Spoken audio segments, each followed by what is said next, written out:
Hello दोस्तों, कैसे हैं आप सभी। उम्मीद करता हूँ आप सभी बहुत ही अच्छे होंगे। तो आज के इस वीडियो में हम पढ़ने वाले हैं क्लास 12 हिंदी का मोस्ट इम्पॉर्टेंट टॉपिक को। आज के इस वीडियो में हम पढ़ेंगे जो है श्रृंगार रस, दूसरा है हास्य रस और तीसरा है करुण रस। तो रस जो होता है ये आपके बोर्ड एग्जाम में पूछा जाता है हिंदी व्याकरण में। तो आज के इस वीडियो में हम रस को कंप्लीट करा दे रहे हैं, उसके बाद अलंकार को कंप्लीट करा देंगे, ठीक है। उसके बाद जो दोहा होता है, ठीक है, चौपाई होता है, इसको भी हम कंप्लीट करा देंगे। तो पहले हम रस में मुख्यतः हम तीन आपको बता रहे हैं प्रकार को, और इसी तीनों में से आपका एक आ जाएगा जिसको आपको बोर्ड एग्जाम में लिख देना है। तो हम एक एक करके समझ लेते हैं। रस तो वैसे बहुत होते हैं, बट मैं आज के इस वीडियो में तीन ही आपको बताऊंगा, और ये तीन ही बोर्ड एग्जाम में बार बार पूछे जाते हैं।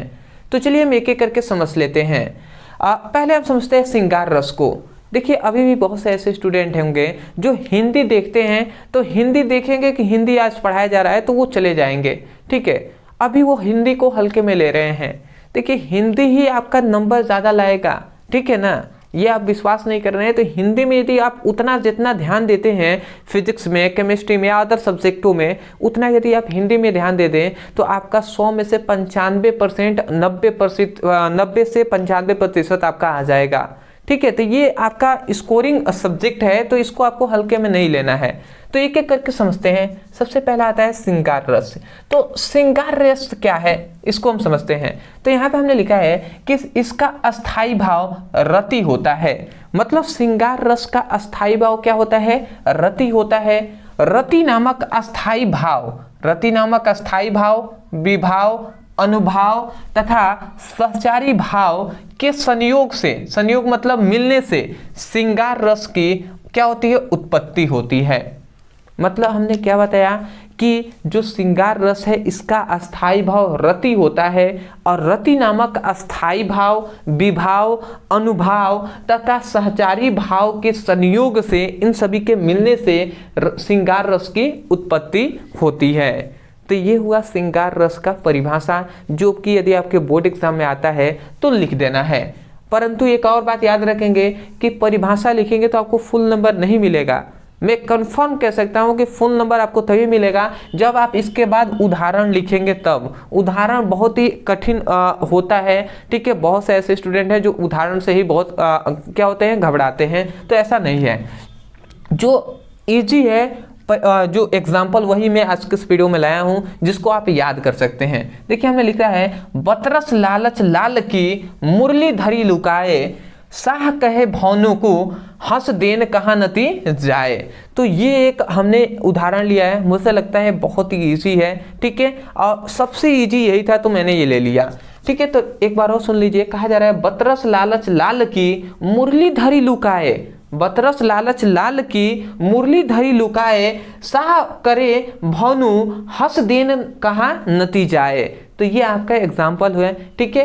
परंतु इसमें क्या कहा जा रहा है, बतरस लालच लाल की मुरली धरी लुकाए। मतलब देखिए, यहाँ पे यही कहा जा रहा है ना कि जब कृष्ण जी और जो राधा जी थे, ये दोनों आपस में खेलते थे ना, तो राधा जी क्या करती थी कि कृष्ण जी की जो मुरली थी, ठीक है, तो बांसुरी की वो क्या लेती थी, चुरा लेती थी।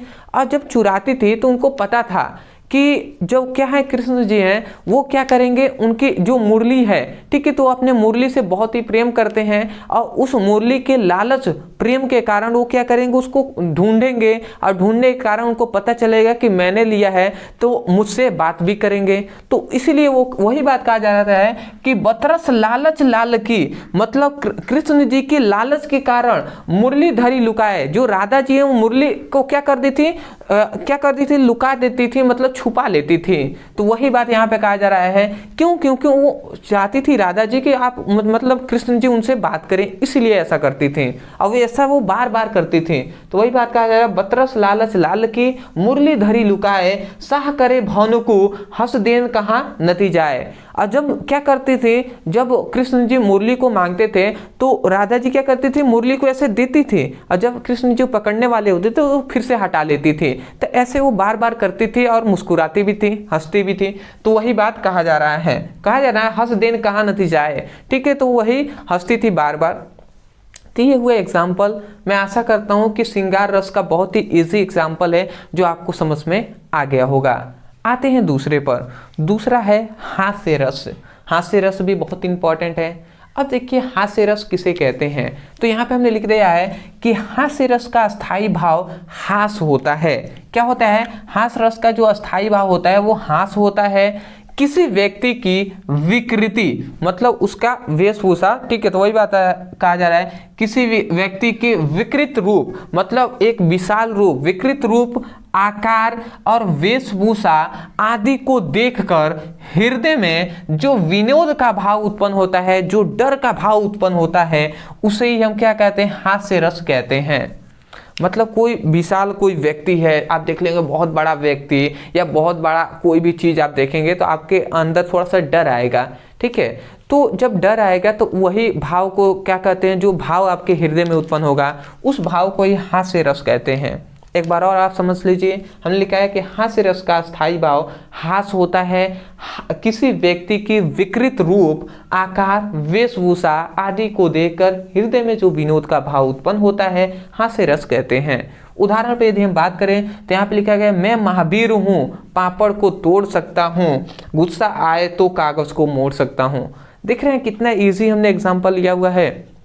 एक बार और सुन लीजिए, देखिए हंसी भी आ रहा है इस पे।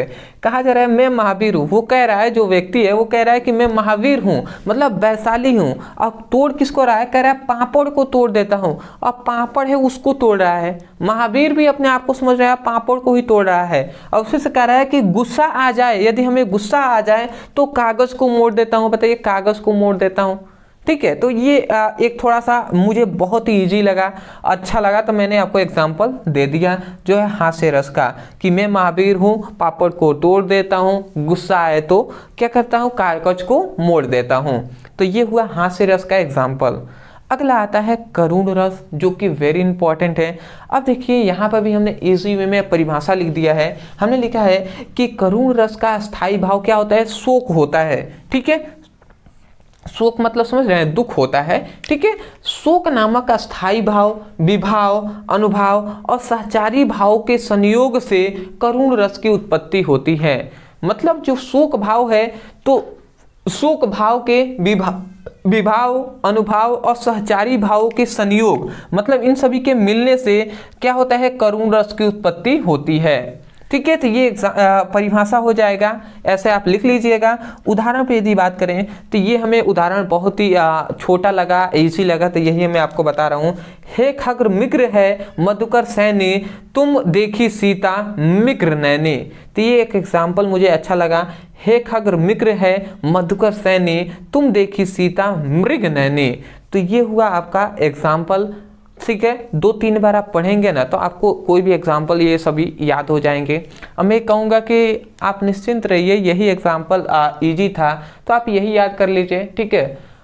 यदि आप चाहें तो बुक से भी ढूंढ सकते हैं, अगर इससे भी इजी मिले आपको लगे तो आप याद कर लीजिएगा, अदरवाइज यही याद कीजिएगा, ठीक है। एक बार और मैं पढ़ दे रहा हूँ। हे खग्र मिग्र है मधुकर सैनी, तुम देखी सीता मृग नैनी। तो ये हुआ एग्जाम्पल। तो ये हुआ आपका हिंदी व्याकरण का पहला हमने कंप्लीट करा दिया, जो है श्रृंगार रस। तो श्रृंगार रस आपको श्रृंगार, ठीक है, जो क्या होता है रस आपका कंप्लीट हो गया। रस में आपको ये याद करना है। उसके बाद अलंकार हम जल्दी आपको करा देंगे, ठीक है। उसके बाद छंद भी आपको करा देंगे। छंद में आपको दोहा और चौपाई हम कराएंगे, जो कि बहुत इंपॉर्टेंट है, यही बार बार बोर्ड एग्जाम में पूछा जाता है।